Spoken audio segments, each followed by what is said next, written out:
E aí, pessoal, estamos aqui com o mestre nacional Luiz Henrique Coelho. Tudo bem, Coelho? Tudo bem, Felipe? Ótimo estar Legal. aqui, cara. Coelho é mestre internacional, natural de Brasília, está de volta a Brasília depois de alguns anos. Ele é um ex-jogador de xadrez, agora foi pro poker, depois se tornou um ex-jogador de poker e agora está voltando ainda bem pro nosso joguinho, né? Mas assim, tem muita história para contar. Vamos começar pelo começo. Como é que foi a sua iniciação em Brasília com xadrez? O seu pai jogava, se eu me lembro bem? Como é que foi? Sim. Meu querido pai jogava xadrez, eu só aceitei aprender a jogar xadrez quando eu tinha 15 anos de idade, Felipe. O meu pai jogava desde sempre, né? Ele pegou aquela época do Mequinho, na década de 70, que o Mequinho, ele virou um ícone naquela época no xadrez, né? E ele aparecia no Jornal Nacional, o cara tava super famoso, meu pai ficava olhando o Mequinho jogando contra os melhores do mundo no final da década de 70 ali e tal. Ele ficou apaixonado pelo jogo, começou a jogar. Quando eu era criança, tinha ali meus 7, 8 anos de idade, meu pai várias vezes tentou me ensinar a jogar xadrez, mas moleque, né? Eu só queria saber de futebol e videogame naquela época. E era um desgosto pra mim, meu pai chegar perto de mim, querendo me ensinar que esse jogo chato, né? Esse jogo de velho, né? Eu falei, pelo amor de Deus, né? Como é que pode? Eu jamais vou jogar esse negócio na minha vida, né? Aí, o que aconteceu? Quando eu tinha 14 anos de idade, a minha mãe faleceu. Ela tinha doença de Chagas. E eles eram separados, e eu passei a morar com meu pai.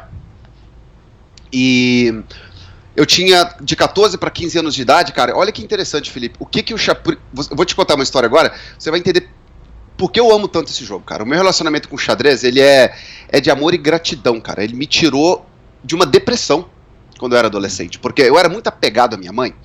E quando ela faleceu, foi em abril de 1996, e eu passei a morar com meu pai.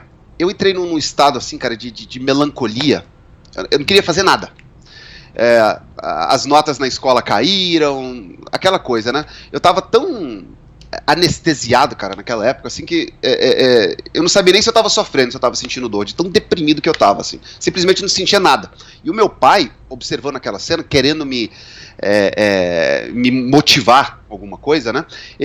Cara, ele tentou... Coitado do meu pai, ele virou um bobo da corte aquele ano, rapaz. Ele tentava me animar de novo e me fazer com que eu me empolgasse com todo tipo de coisa, né?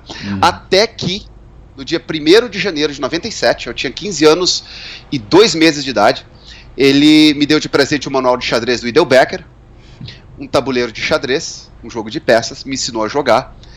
E olha só que interessante, né, cara? Como as coisas acontecem no tempo que elas têm que acontecer. Porque o mesmo jogo que eu rejeitei por anos, que me parecia algo completamente fora da minha realidade, dos meus interesses, do que eu gostaria de fazer, eu me apaixonei de imediato. Foi paixão à primeira vista. Eu acho que eu comecei a jogar e estudar xadrez 6, 8, às vezes 10 horas por dia, desde o primeiro dia, quando eu tinha 15 anos de idade.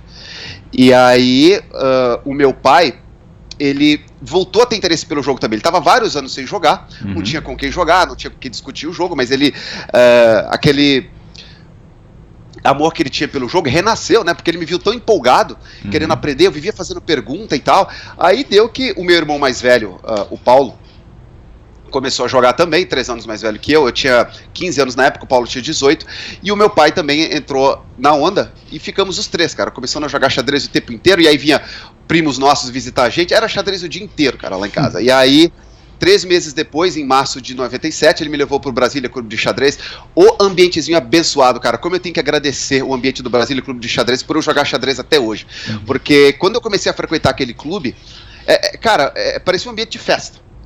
O pingão de sábado, cara, era todo mundo dando risada e falando besteira e brincando e se divertindo com o jogo o dia inteiro. Eu falei, cara, isso aqui é o lugar mais feliz do mundo, esse lugar aqui, né?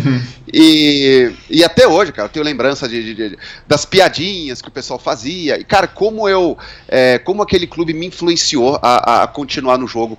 E aí você começa a estabelecer umas pequenas rivalidades, uns caras que te ganham, você começa a estudar xadrez pra querer ganhar do cara. Eu lembro que eu ficava tomando mate do pastor, do cara que trabalhava na recepção, Luiz Carlos, e ele ficava me dando mate, sempre o mesmo mate do pastor, e sempre tirando sarro da minha cara enquanto dava o mate. Aquilo me irritava tanto, cara. Foi um dos motivos que eu comecei a estudar pra largar de ser tão capivara, né? E aí eu fui, não parei em nenhum momento, cara, de estudar e de me dedicar, e aí naquele mesmo ano eu me tornei campeão brasiliense sub-16 no segundo semestre. 2 anos depois eu já tinha, quando eu tinha de 17 para 18, eu fiquei em segundo lugar no Campeonato Brasileiro sub-18, Kaiser Luiz Mafra ganhou, e aí nunca mais parei, né, Felipe? Pois é, eu lembro da primeira vez que eu te vi, se não me engano, foi num Pan-Americano o meu era sub-14, acho que era sub-18 em 99. Foi a primeira vez. E assim, você já jogava bem, a sensação que dava que era um cara que você já estava lá faz muito tempo. E não é bem verdade, né? Provavelmente eu tô há mais tempo que você nessa brincadeira. Como é que foi? Tudo bem, claro que estudar muitas horas por dia, sem dúvida alguma, ajuda muito. Mas se você puder falar, tipo, que livros que te ajudaram, mais ou menos como é que era o seu treinamento, porque realmente é uma evolução rápida, então é legal entender um pouco. Sim, de completo iniciante para mestre internacional, foram exatamente 6 anos. Não deu nem 6 anos e 1 mês, né?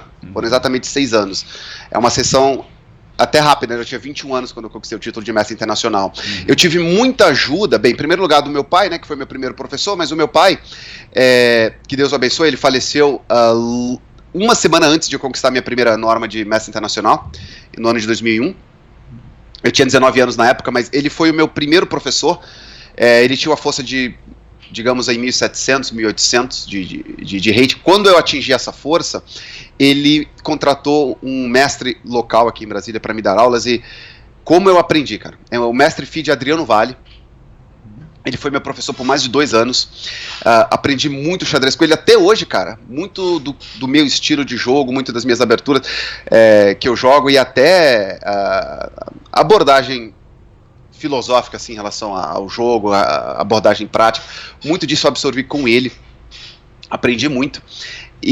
Mas depois de uns 2 anos eu atingi, digamos, o nível dele também, passei a treinar sozinho, né? A partir da força de 2.200 para cima, eu passei a treinar xadrez sempre sozinho e de forma completamente indisciplinada. Completamente indisciplinada. Eu não tenho como falar de método e sugerir os livros que mais me ajudaram naquela ascensão, porque a minha ascensão foi simplesmente, eu estudava xadrez todo dia, o dia inteiro, mas eu só fazia o que eu gostava. Eu jogava muito torneio, eu adorava jogar.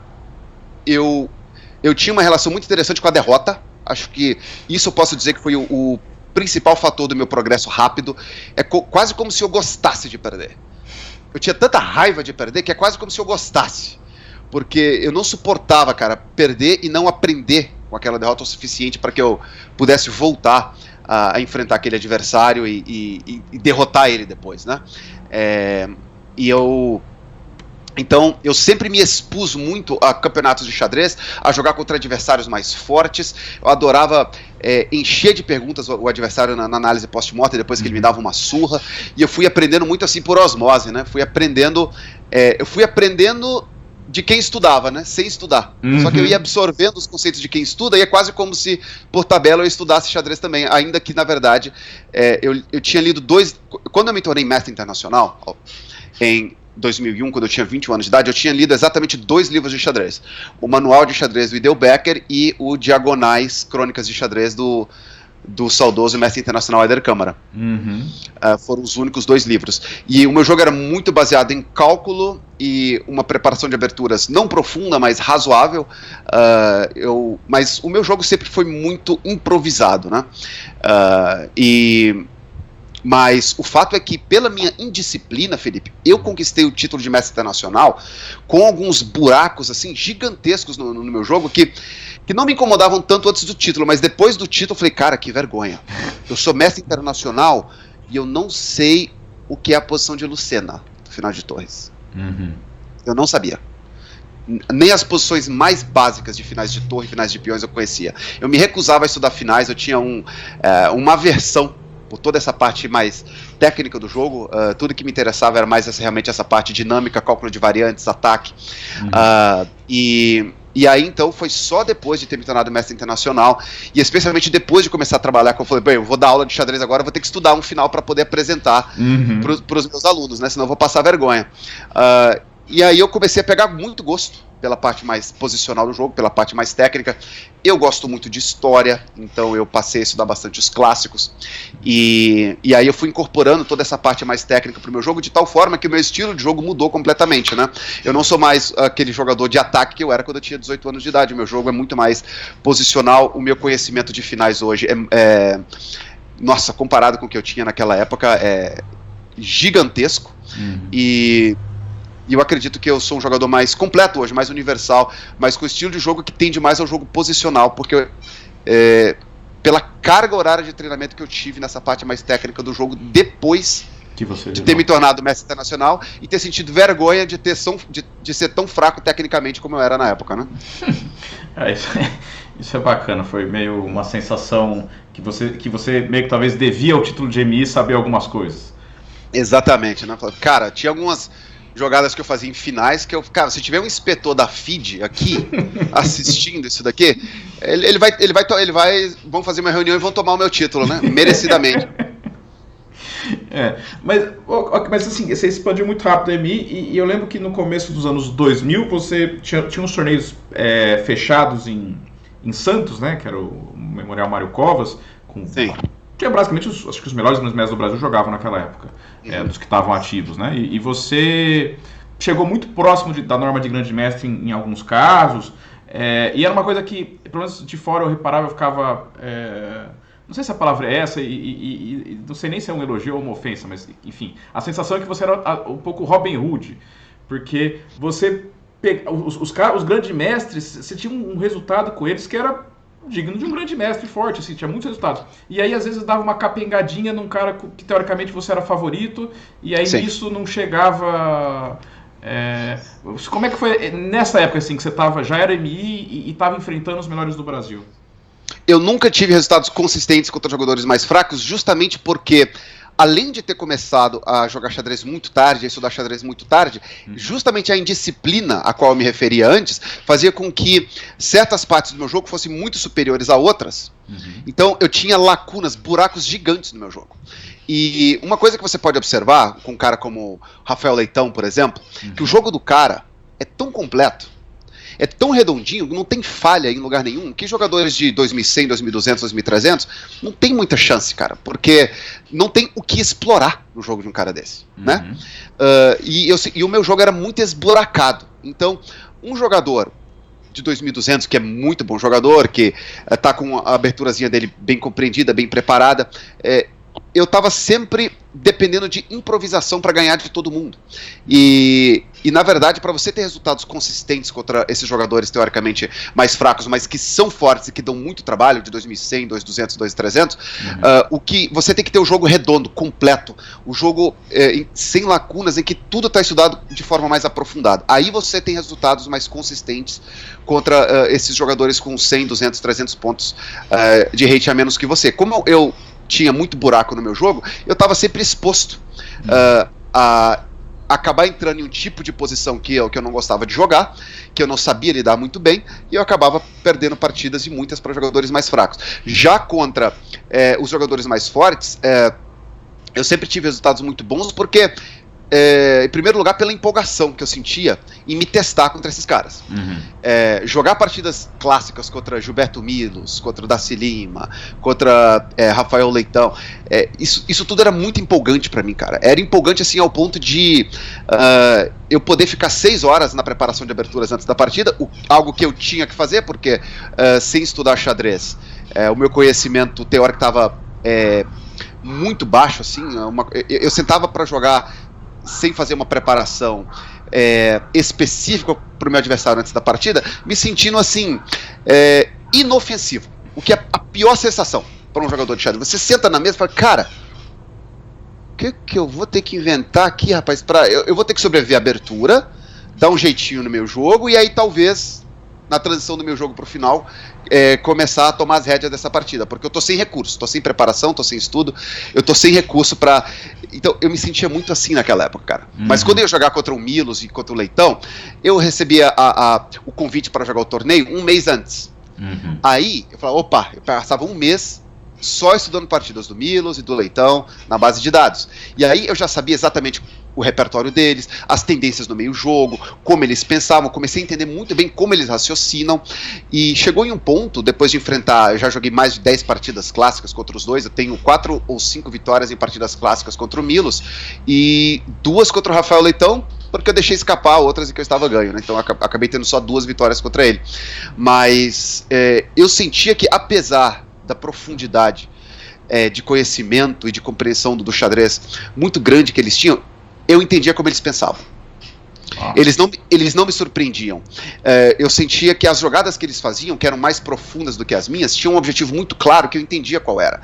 Então era uma questão de: eu compreendo o suficiente dessa posição, e será que eu vou calcular bem o suficiente as variantes para impedir que eles consigam o que eles estão buscando ou não? E muitas vezes eu conseguia, algumas outras eu não conseguia, mas eu sempre tinha essa sensação de que eu entendia como eles pensavam, porque quando eu jogava contra Milos e Leitão, eu era um cara estudado, porque eu tinha passado um mês estudando o jogo deles, entendeu? Então isso me faltou muito contra o resto da turma, digamos assim, né? Eu jogava poucos torneios abertos nessa época, eu estava muito envolvido com as aulas de xadrez e depois com o poker profissional, então eu estava sempre jogando de forma muito improvisada, e aí eu não tinha aquela carga de conhecimento no meu jogo para realmente demonstrar uma força de jogo superior para derrotar consistentemente jogadores com rate mais baixo, né? Então é assim que eu explicaria os resultados bons que eu tinha contra os grandes mestres e os resultados mais fracos que eu tinha contra jogadores que eu teoricamente deveria vencer.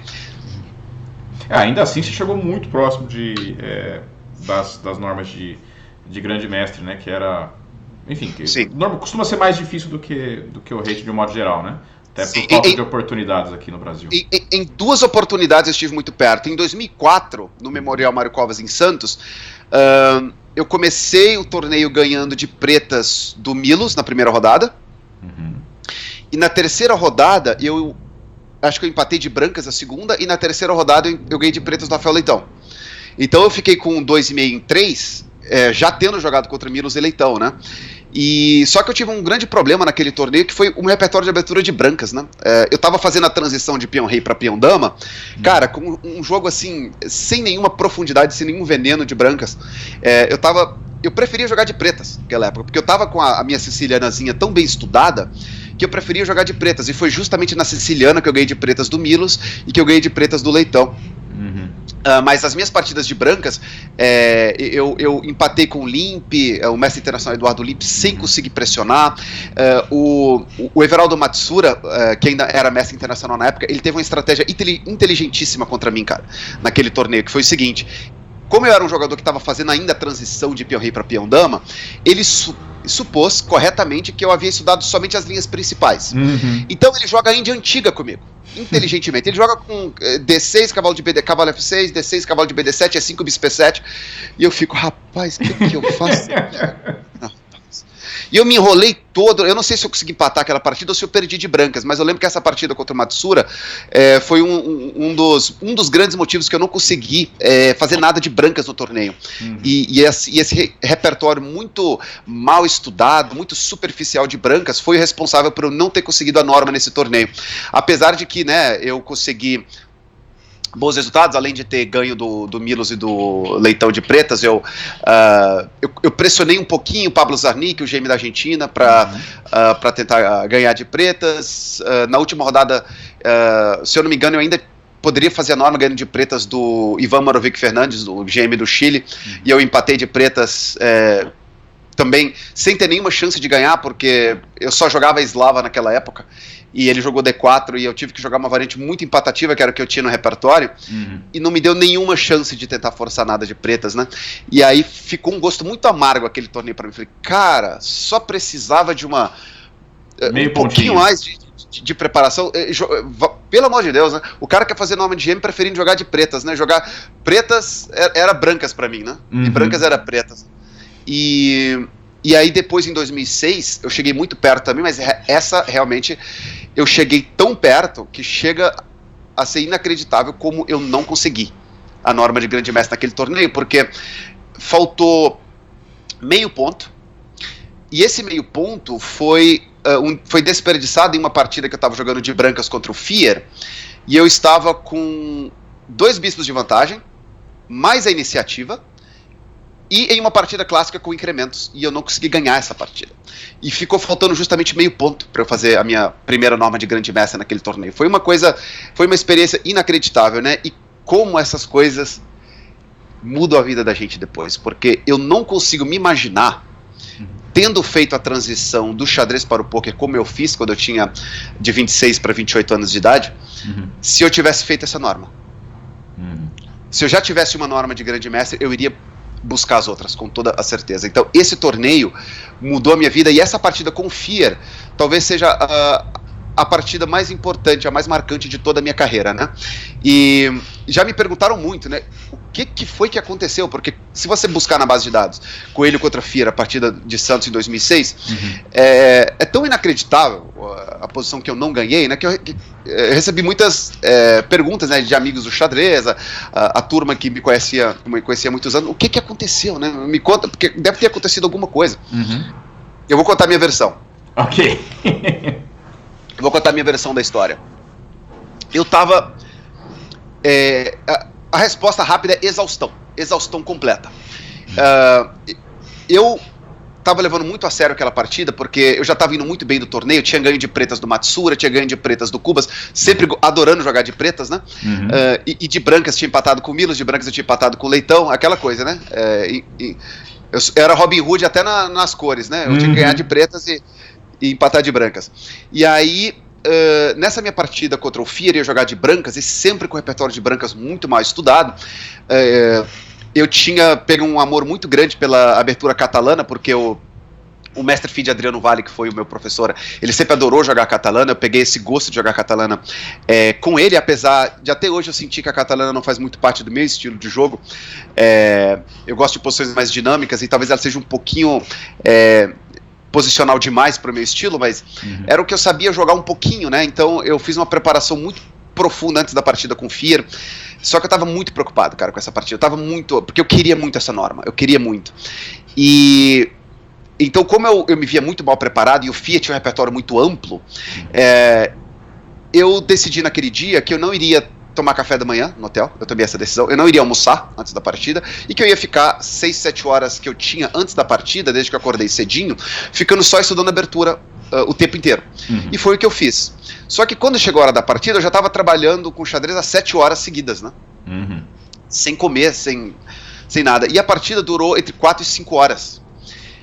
O fato é que quando chegou nessa posição completamente ganha, cara, aconteceu alguma coisa no meu organismo que ele desligou. Meu cérebro desligou, cara. Eu não tava nem ali mais. Tanto que, se você observar a posição final, se eu não me engano, eu tava com torre e bispo contra torre, alguma coisa assim. E eu propus empate. Porque eu falei, eu vou pendurar essa torre. Essa torre vai cair, eu não tô vendo mais nada. Eu nem tô aqui mais. Quando eu levantei do tabuleiro, cara, eu tava até zonzo, cara, de cansaço, de fome, de sono, tudo ao mesmo tempo, né? E que lição foi pra mim sobre você se matar de trabalhar na vida, né? Porque eu sempre fui muito intenso com o treinamento de xadrez, com o meu trabalho, com as coisas que eu faço, eu me dedico com muita intensidade. E eu tenho sempre essa coisa na minha cabeça: eu posso trabalhar o quanto for que eu dou conta, eu aguento, não tem problema, eu dou conta, né? E aquele dia a vida me mandou um lembrete: não é exatamente assim, você não dá conta de tudo, tem um limite até pra você. E aquele foi o dia que eu mais estive mentalmente exausto em toda a minha vida, a ponto de eu sentir que eu nem tava ali mais, cara. Então eu realmente acho que se o Fier tivesse recusado o empate, ele tinha grande chance de ter ganho aquela partida, de ter capturado a torre e depois torre contra bispo. Eu já ia abandonar ali mesmo. Primeiro que eu não sabia defender. Eu não sabia técnica para defender. Nunca tinha passado 2 minutos estudando aquele tipo de final. E se pendurar a torre e pendurar o bispo, ia ser daqui para ali, né? Não ia demorar 5 lances para pendurar o bispo. E que incrível ter ficado com a sensação depois da partida. Que bom que o Fier aceitou o empate, cara. Que bom que ele aceitou o empate. Que coisa, né? E aí, graças a esse resultado, na verdade eu devo muito a isso, a ótima carreira que eu tive no poker, né? Porque quando eu tinha 26 anos de idade, em 2008 eu decidi aprender a jogar poker, e comecei a estudar poker com a mesma intensidade que eu estudava xadrez, aquela coisa de 10, 12, 14 horas por dia. Comecei a abdicar de fim de semana, de férias, porque eu sentia assim, quando eu comecei a jogar poker, eu falei, cara, eu quero jogar isso daqui, eu quero ganhar dinheiro com isso daqui é fascinante, mas eu tô em último, né? Eu acabei de começar, com 26 anos de idade, já tem milhões de pessoas jogando poker no mundo, eu tô em último lugar, eu só posso compensar isso com esforço, suor e lágrimas, né? E aí, eu tive uma ascensão muito rápida no poker também, por consequência. Demorou 1 ano e 10 meses, entre maio de 2008 e março de 2010. 1 ano e 10 meses de treinamento para me tornar jogador profissional de poker, e fui profissional por 9 anos depois disso, né? Bom, eu tenho só algumas perguntas antes da gente seguir na sua, vamos dizer assim, na sua vida, né? Energia... Você acha que você tinha muita energia? Você acha que você, hoje, chegando próximo dos 40 anos, é capaz de replicar essa energia? Ou você precisa conseguir atalhos para, de alguma maneira... Porque é duro, como é que você vai competir com um menino de 20 anos que tinha aquela sua energia? Bem, nesse ponto, a minha opinião é muito diferente das outras pessoas, né? Eu tenho 38 anos, vou fazer 39 dentro de algumas semanas. Eu me sinto um moleque. A quantidade de energia que eu tenho para trabalhar, eu acordo de manhã, eu trabalho com xadrez, Felipe, 14, 16 horas por dia, todos os dias, de domingo a quinta-feira. 5 dias de trabalho por semana, mas agora eu tenho um pouquinho mais a cabecinha no lugar, eu me dou o fim de semana para descansar, né? Para descansar a cabeça. Apesar de que na prática eu fico coçando, eu olho o livrinho de xadrez ali, eu dou uma olhada ali, eu fico, puxa vida, o Dvoretsky, poxa, eu só vou poder ver depois da manhã o Dvoretsky. Eu acabo dedicando algumas horas de estudo, de treinamento, de trabalho também nos meus dias de folga, mas eu me permito um pouco mais de folga, e eu sinto, na verdade, que o meu organismo pede também, né? Então, nesse ponto, eu quero dizer o seguinte, o mental é o mesmo, a energia, a vontade é a mesma, mas a resposta do corpo realmente mudou um pouco, a resposta do organismo. Eu preciso de um pouco mais de descanso, e eu preciso dosar um pouquinho mais. Porém, o que eu sinto é que as pessoas se derrotam muito, cara. Quando passam dos 30 e tantos, 40 e poucos, já começa a se entregar para a idade.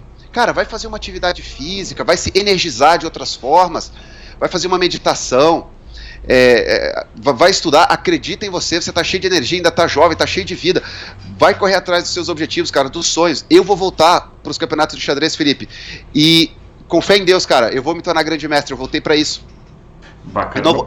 Eu não vou competir agora, ainda, mas eu vou voltar a jogar, creio eu que dentro de 1 ano, talvez 1 ano e meio, depois dos 40 anos de idade, e eu gostaria muito, cara, de conquistar esse título de grande mestre, depois de ter já 40 anos de idade, de já estar mais de 10 anos sem competir, e voltar e ter esse título de grande mestre quase como uma mensagem assim para que as pessoas não se derrotem cedo demais, entende?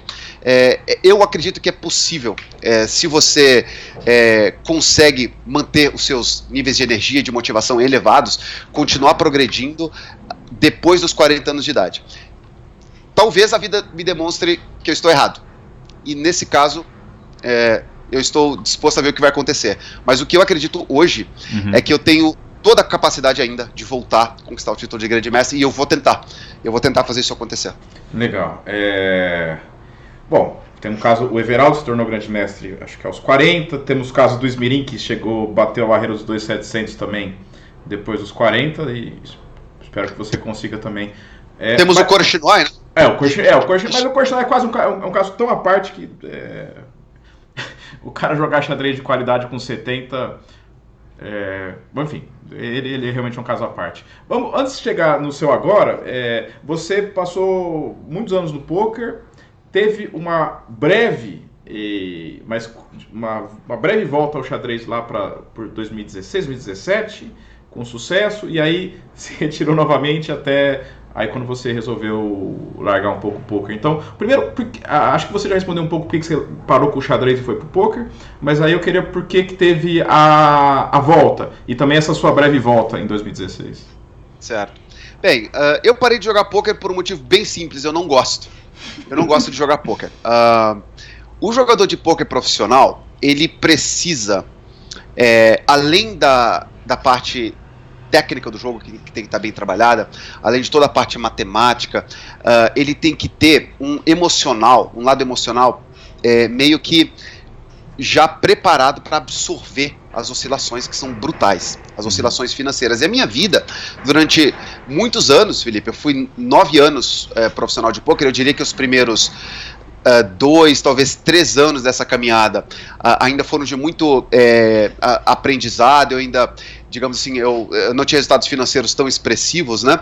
Mas os últimos 6 anos da carreira foram, pensando no pôquer como um negócio, foram anos maravilhosos e eu tenho muita gratidão ao pôquer por tudo que ele me proporcionou nessa área, né? Até porque eu sinto que eu ganhei muita confiança em mim mesmo, na minha capacidade de ser bem sucedido em qualquer área que eu escolhesse, porque eu me perguntava antes do pôquer, será que vai dar certo também? Porque o xadrez dava certo porque eu gostava.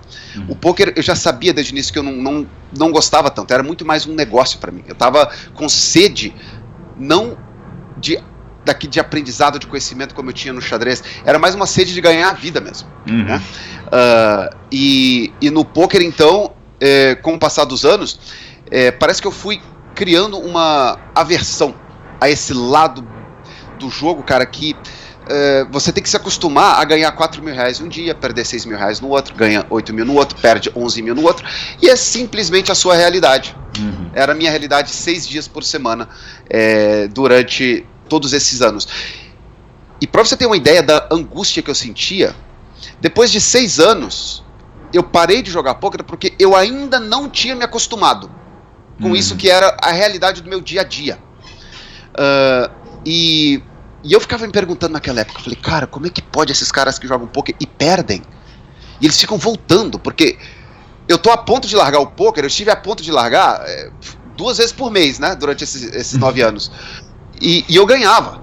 E eu falei, cara, eu não entendo, né, o que prende uma pessoa a esse jogo, né? Até que eu decidi parar de jogar, ainda era jogador profissional, jogava em alto nível, eu estava lucrando no jogo, mas, cara, eu sinceramente pensei o seguinte, existe uma possibilidade de que eu não viva uma vida muito longa se eu continuar fazendo isso daqui. Houveram uns estudos que uns neurologistas fizeram com jogadores profissionais de pôquer, porque essa profissão que eu tinha é uma profissão muito nova, né, de jogar pôquer online. Eu tenho uma estação de trabalho que eu tenho até hoje aqui, com 4 monitores de 23 polegadas, em que eu colocava 6 mesas de pôquer em cada um dos 4 monitores, jogava 24 mesas ao mesmo tempo. E então eu jogava contra mais de 100 adversários simultaneamente, 6, 8, 10, 12, às vezes 14, 16 horas por dia, né? E foi feito um estudo com jogadores profissionais de pôquer online, foi estudado o cérebro deles, e um deles, que é um cara chamado Dusty Schmidt, que é um cara um jogador de muito sucesso, depois que ele fez esses exames, ele se aposentou do pôquer, e ele explicou por quê. O médico lá, que era o chefe do experimento, falou assim pra ele, essa é uma área muito nova, não temos como ter conclusões muito definitivas, eu vou te dar a minha opinião pessoal, de acordo com tudo que eu sei de medicina até hoje, e com tudo que eu aprendi com esses resultados.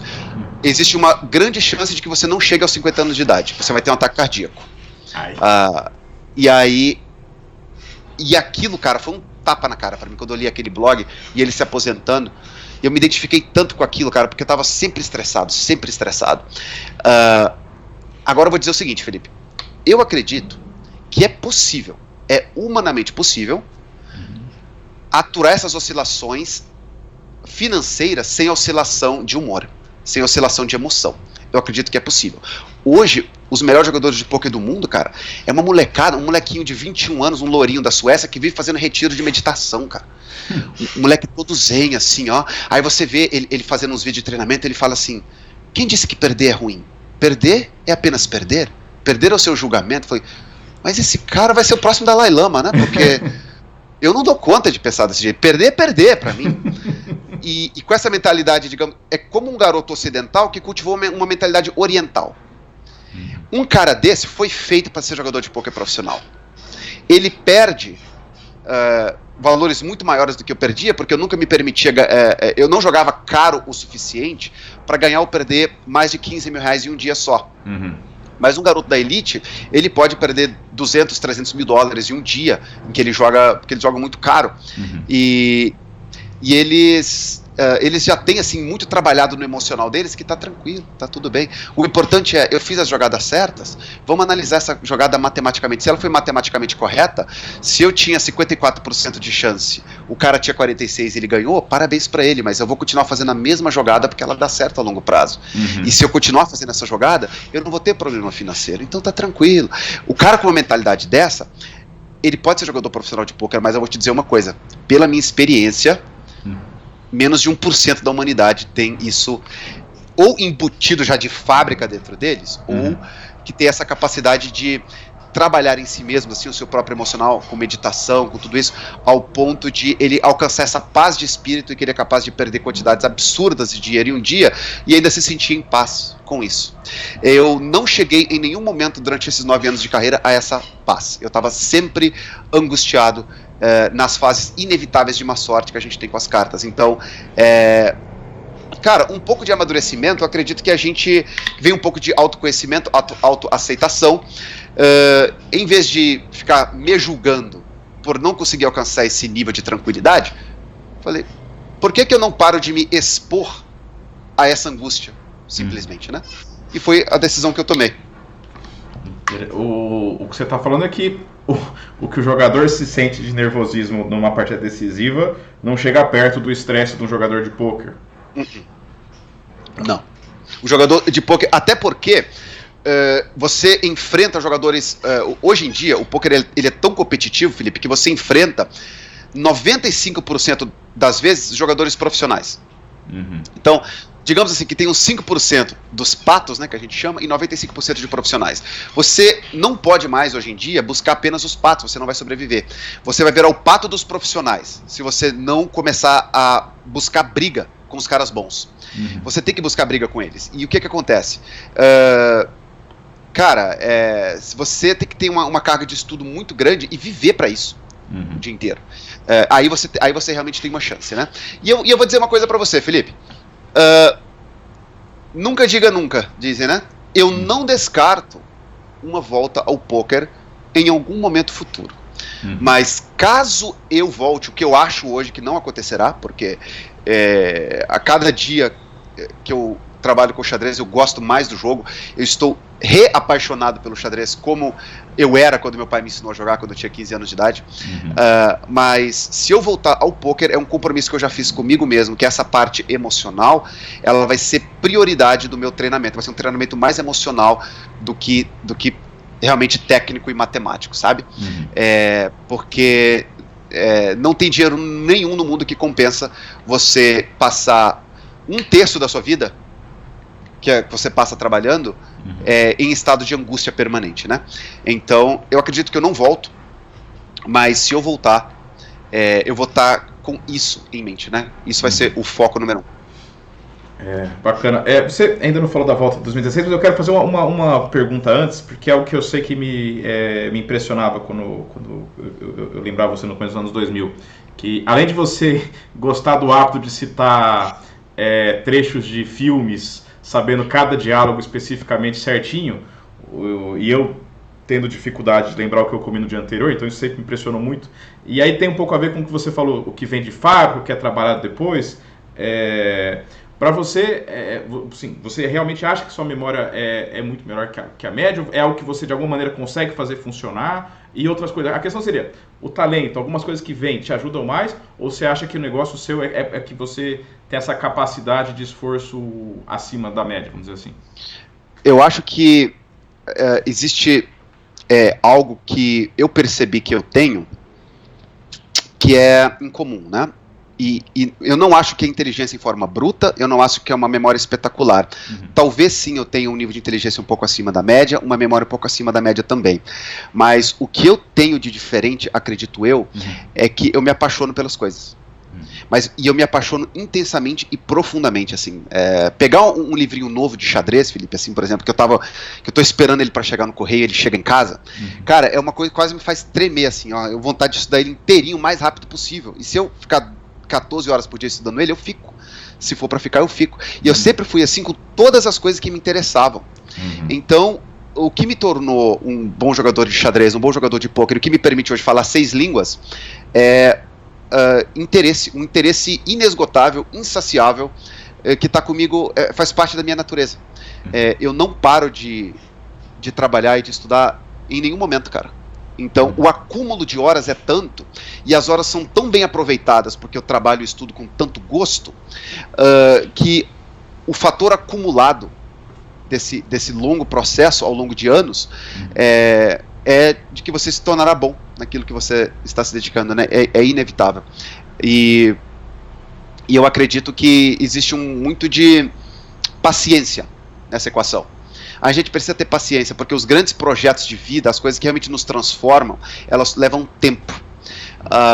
Então, eu acredito que todos nós que buscamos grandes mudanças, grandes progressos na nossa vida pessoal, a gente precisa ter isso dentro da gente, que olha, hoje o meu único objetivo é ir dormir hoje à noite um pouquinho melhor do que eu era quando eu acordei. Sem pressa, porque esse processo aqui pode durar 4 anos, 5 anos, 6 anos, talvez até mais. Então a gente tem que aprender a desfrutar do processo. E é isso que eu acredito que fez com que eu aprendesse o xadrez e as línguas, que são as duas coisas que eu mais gosto, né? Eu falo hoje inglês, espanhol, francês, alemão e italiano. E você estava falando dos filmes, né? É uma coisa só que tem na minha memória, que você citava. Mas acho que é um pouco isso, né? Se você vê um filme de maneira apaixonada... Eu acho que, na verdade, a sua explicação é que paixão faz bem para a memória e para o estudo, de alguma maneira geral. Talvez. Bom, talvez. Mas isso foi legal tirar essa dúvida. Agora, eu já queria emendar a pergunta do seu lance da vida, porque você já me contou qual vai ser, e então eu queria que você falasse um pouco dessa sua breve volta, né, lá para 2016, 2017, Isso. Enfim, como é que foi essa experiência e desse momento do lance que você joga até hoje, o seu lance da vida, ou o momento da vida que seja. Sim, eu ainda não tive a oportunidade de jogar esse Floripa Open, esse torneio lindo que está tendo no início do ano no Brasil, né, todo ano. Em 2017, eu estava jogando poker profissionalmente ainda, eu estava morando no interior do Rio Grande do Sul, Montenegro, e eu estava acompanhando os torneios do circuito no início do ano, e eu estava com muita vontade, me deu muita saudade do jogo, estava com muita vontade de jogar, fiquei acompanhando rodada a rodada, e eu falei, cara, eu vou estudar xadrez durante janeiro e fevereiro, e eu vou passar 2 meses, março e abril de 2017, só jogando xadrez. Eu vou tirar umas férias aqui do meu trabalho, durante 2 meses eu vou ser apenas jogador de xadrez. Acabou que na verdade foram 4, né, porque eu passei o mês de janeiro e fevereiro só estudando xadrez, praticamente sem jogar pôquer, e aí eu fiquei 4 meses sem trabalhar, né, e aí tinha 6 torneios no calendário nacional em 2016, em março e abril de 2017, e eu joguei todos eles, um aberto do Brasil em Poços de Caldas em Minas, teve o Regional Sul em Curitiba, teve o Zonal em Florianópolis, alguns torneios rápidos no Rio Grande do Sul, e teve também o torneio que eu mais gostei de jogar, que foi o aberto do Brasil em João Pessoa, em João Pessoa, na Paraíba, em que eu, depois de 5 rodadas, eu estava com 4,5 pontos em 5, meio ponto atrás do líder do torneio, que era o GM Iago Santiago. Ele estava com 5 em 5, o único jogador com 100% de aproveitamento. E o lance da vida, né, eu vou mencionar, na verdade é justamente dessa partida, né? Eu precisava ganhar do Iago de pretas para ser campeão, e eu estava, cara, tão feliz com aquele momento, assim, que eu nem tenho como descrever, cara. Foi durante todos aqueles 2 meses, aquele dia da partida contra o Iago foi o mais especial, porque a saudade que eu tava de jogar uma partida decisiva e de ter que ganhar de pretas de um jogador daquele nível, cara, ele me propôs empate na abertura, mas nem me ocorreu aceitar aquela proposta de empate. Eu queria jogar, não é que eu queria ganhar do Iago, não é que eu queria ganhar dele a qualquer custo. Eu queria viver aquela emoção de passar 3, 4 horas debaixo daquela tensão e tendo que ganhar a qualquer custo de um jogador tão forte, né, cara? E aquela partida foi um grande prazer para mim jogar, até porque eu analisei tanto ela, né, depois da partida a gente analisa com as engines e tal, e foi uma partida praticamente perfeita tecnicamente. Eu acredito que eu joguei ela até, talvez até devido à empolgação que eu estava, a alegria que eu estava de jogar. Olha o que a alegria faz com a gente, Felipe. Eu não jogo xadrez naquele nível. Aquela partida, ela não é um reflexo natural do meu nível de jogo, na média. Mas eu joguei a partida em um nível muito acima, porque eu estava feliz demais em estar ali jogando. E houve um momento da partida, e é isso que eu quero deixar aqui como o lance da vida, né? Houve um momento da partida em que eu percebi que o Iago, ele ia buscar ganhar qualidade. O cavalo dele estava em D2, ele jogou um cavalo em F3, com o plano de jogar cavalo G5, cavalo E6, eu tinha feito roque menor, e ele iria buscar dar um ataque duplo na dama em C7, na torre em F8. E assim que ele soltou o cavalo em F3, cara, me veio um flash da partida Kazindzhanov, Kasparov e Linares 2005. Uma partida que tem uma história muito interessante, porque foi o último torneio da carreira do Kasparov, e o Kasparov já havia decidido antes do torneio que ia se aposentar, né? Mas ele queria se aposentar ganhando do Kazindzhanov. Ele tinha uma picuinha muito grande com os campeões mundiais da FIDE, que era praticamente considerada a Série B, né, do Campeonato Mundial naquela época, mas especialmente com o Kazindzhanov, ele tinha uma picuinha muito grande. E ele escreveu um artigo antes do torneio de Linares dizendo assim, ó, o Kazindzhanov, ele só foi campeão mundial porque ele é um ótimo jogador de defesa. Ele escapa, ele é escorregadio, ele é resiliente, ele se defende por horas e horas e ele tá na zona de conforto dele, mas ele não é um calibre, um campeão mundial não pode jogar assim. E eu quero que ele jogue Linares, porque jogando contra mim, contra o Kramnik, contra o Topalov, contra o Anand, ele vai perceber o que é jogar contra a Elite. Ele não vai conseguir escapar do jeito que ele escapava. Só que o Linares é um torneio o Double Round Robin, né? Todos jogam contra todos 2 vezes. E no primeiro ciclo, o Kasparov estava de brancas e ele ficou ganho contra o Kazindzhanov e o Kazindzhanov escapou e empatou. Imagina a raiva do Kasparov quando ele foi jogar contra o Kazindzhanov no segundo ciclo de pretas. Ele sabia que era a última chance na vida que ele ia ter de jogar com o Kazindzhanov e ele queria ganhar aquela partida de qualquer jeito. Ele jogou uma partida absolutamente brilhante, com uma novidade teórica, uma bomba de uma novidade teórica preparada, que é um sacrifício posicional de qualidade, idêntico ao da minha partida com o Iago. E eu estudei aquela partida com muita profundidade, até porque ela fazia parte do repertório de aberturas que eu utilizava na Semislava e tal. Foi uma variante verana da Semislava. E quando eu tive esse flash na partida com o Iago, o único trabalho que eu realmente tive foi de avaliar a posição para decidir se o mesmo conceito de sacrifício de qualidade do Kasparov, que tinha sido simplesmente brilhante, se ele se aplicava para aquela posição específica da minha partida com o Iago. Depois de pensar um pouquinho, de fazer a avaliação da posição, eu decidi que sim, que o sacrifício se aplicava, eu fiz o sacrifício de qualidade, tive um tipo de compensação muito, muito similar, utilizando peão passado, controle das casas pretas, colunas abertas e atividade das peças de uma forma geral, e também utilizando os meus bispos e os peões para inutilizar a ação das torres adversárias nas colunas abertas, né? Foi um plano brilhante, mas não foi meu. E eu gosto de... eu estudei essa partida já com alguns de meus alunos, assim, só para mostrar o que estudar xadrez faz por você, cara. O que o estudo de xadrez pode fazer por você, porque... aquela ideia que eu tive do sacrifício de qualidade não me custou nada. Eu não tive nem o trabalho de criar. Na hora que o Iago jogou o cavalo em F3, eu percebi na hora que o mesmo conceito se aplicava. E então imagina quanto tempo me custaria no relógio para encontrar aquela ideia, se eu a encontrasse. Eu não sei se eu teria capacidade de encontrá-la. Talvez sim, talvez não. Mas estudar xadrez faz isso pela gente, cara. E essa foi a demonstração mais clara que eu tive em toda a minha carreira de que estudando o xadrez com a profundidade certa, você aprende a jogar o jogo com mais eficiência, com mais profundidade, e tem até o fator prático de que economiza até tempo no relógio você tomar certas decisões que seriam muito difíceis de criar, mas você está usando apenas reconhecimento de situações padrão, porque você já estudou aquilo, né? E claro, né, além de tudo, a partida foi jogada nesse break que eu estava fazendo do poker, e foi uma das grandes responsáveis pelo meu retorno ao xadrez, porque eu senti que não apenas o meu gosto pelo jogo estava intacto, mas até que na parte de sentia que eu tinha perdido no meu jogo na parte teórica, talvez na parte de ataque, na parte de cálculo, mas na parte de compreensão do jogo não, que a parte de compreensão do jogo estava praticamente intacta, e que eu poderia sim voltar a jogar, que eu ainda era um bom jogador de xadrez. Nessa partida foi a comprovação. E uma coisa curiosa, Felipe, vou te confessar que naquela época eu estava com tanta vontade de voltar a jogar xadrez que eu tava quase que conversando com os céus, dizendo assim, me mandem um sinal. Eu volto a jogar xadrez ou eu não volto? Eu fico com xadrez ou com poker? Ó, dúvida cruel.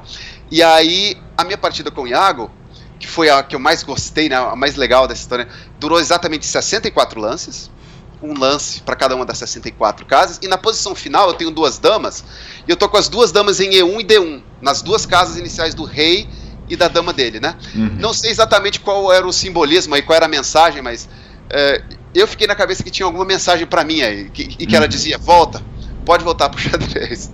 Ah, legal. E, bom, agora finalmente tá voltando de vez. Agora, vamos falar um pouquinho da sua rotina tal de muitos estudos, mas você sempre foi professor de xadrez, na época do poker deve ter parado, agora tá voltando de novo. Eu mesmo tive o prazer de ter algumas aulas quando a gente era mais novo. Agora, como é que você tá, só para entender, quanto tempo você se dedica como professor, quanto é como jogador, e você comentou que daqui a um ano você pretende voltar na voadora para todo mundo, é isso? A minha intenção no momento é voltar por volta de janeiro de 2022, eu não estou com pressa. Eu faz apenas 1 ano e 3 meses que eu sou jogador profissional de xadrez novamente, e eu estou 100% focado no treinamento dos meus alunos, porque no fundo eu gosto mais de ensinar ainda do que jogar, cara. Eu gosto, é o que eu realmente mais gosto de fazer. Ensinar, Felipe, pra mim, cara, é o que existe mais natural pra mim. É algo que me completa muito, e algo que eu sentia muita falta na época que eu jogava poker. Eu sentia quando eu jogava poker que ensinar é um ato de doação. Você se doa. Você doa algo de si quando você ensina. Mas quando eu jogava poker, eu sentia que eu estava fazendo justamente o oposto. Eu não dava, eu tomava, né? E tendo voltado às aulas de xadrez, estando com a minha agenda 100% cheia, né? Eu não estou nem sequer aceitando alunos novos no momento, porque não tem espaço na minha agenda. Eu dedico, em média, nos 5 dias de trabalho que eu tenho por semana, de domingo a quinta-feira, cerca de 14 horas. 10 horas ensinando, dou 10 horas de aula por dia, e o resto do tempo eu passo trabalhando para os meus alunos, mandando material de treinamento, preparando posições de dever de casa, respondendo perguntas no WhatsApp, por e-mail, fazendo todo o acompanhamento do treinamento dos meus alunos, né? Então, esses 5 dias, o meu tempo é exclusivamente dos meus alunos. Nos meus dias de folga, às sextas e sábados, esses são os dias que eu paro para estudar um pouquinho de xadrez, mas ainda não estou fazendo isso com muita intensidade, né? O meu retorno é muito menos algo que já está sendo colocado em prática através de estudo e treinamento, é muito menos isso e muito mais assim, um projeto de vida que ainda não foi colocado em prática muito.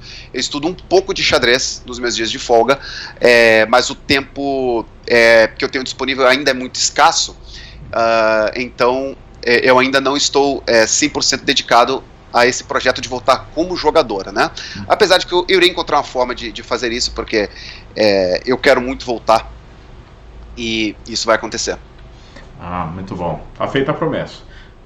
Agora, se você quiser dar algum recado final, alguma mensagem, ou falar mais alguma coisa, acho que fica à vontade. Eu sei que se deixar você falar tudo o que você pensa, tudo que você quer, a gente não terminava hoje, mas... Não deixa eu falar, não. Mais um resuminho. Eu, assim, alguma coisa alguma mensagem que você queira passar, fica à vontade. Eu poderia passar uma mensagem, assim, a todo o pessoal que está estudando xadrez, com vontade de progredir de verdade, né? O pessoal que está acompanhando essa entrevista, o pessoal que gosta de xadrez, com certeza é um pessoal que está estudando, um pessoal que quer melhorar. Todos nós nos fazemos essa pergunta o tempo inteiro, né? Como que eu posso continuar evoluindo a partir do ponto que eu estou? E o que a minha experiência de vida no xadrez, de 23 anos no xadrez, já me demonstrou, é que se você estiver predisposto a estudar o que você não gosta de estudar, as partes do jogo que você não gosta, você trabalha ela porque tem que trabalhar, porque você precisa se tornar um jogador completo, você vai ter um atalho muito grande na sua caminhada. Isso foi algo que atrapalhou por muitos anos o meu progresso. Como eu não tinha um treinador, eu não tinha quem me dissesse o que estudar e quando, e através da minha própria indisciplina de só querer estudar o que me dava prazer, eu perdi muito tempo, anos, eu diria, de treinamento útil em áreas importantes do jogo que eu negligenciava completamente, porque eu não gostava. Então, para todo o pessoal que tá jogando bullet, que nem uns doidos na internet, e aí fica depois, coçando a cabeça, dizendo, eu preciso estudar xadrez direito, eu vou te dizer uma coisa, o tempo tá passando. Você tá perdendo o seu tempo. Um tempo precioso. Faça um programa de treinamento, contrate um professor, não existe nada que esse professor, no momento não pode ser eu, tô com a agenda 100% cheia, mas não existe nada que te faça progredir tanto do que debater ideias com um jogador mais forte que você, porque depois de você passar 1 ano, 2 anos estudando xadrez com um cara mais forte, não é o conhecimento concreto que ele te passou que vai te fazer progredir, é você absorver a forma dele de pensar. Você tendo contato com ele, com opiniões que atingem um outro patamar de profundidade nas posições de xadrez, você começa a absorver aquele processo de pensamento, você começa a pensar mais como o seu professor, como um jogador mais forte, e assim você evolui. Então, invista no seu treinamento, faça um treinamento completo, sem negligenciar as partes do jogo que você não gosta de estudar. Assim, o seu progresso vai ser muito mais rápido. Show de bola. Ficou legal. Bom, agradecer a presença do mestre internacional e futuro grande mestre Luiz Henrique Coelho, e quando virar a gente chama de novo, né? É isso. Bom, beleza, pessoal? Tenho certeza que vocês gostaram. Valeu, Coelhinho. Até a próxima. Tchau, tchau. Um grande abraço, Felipe. Muito obrigado.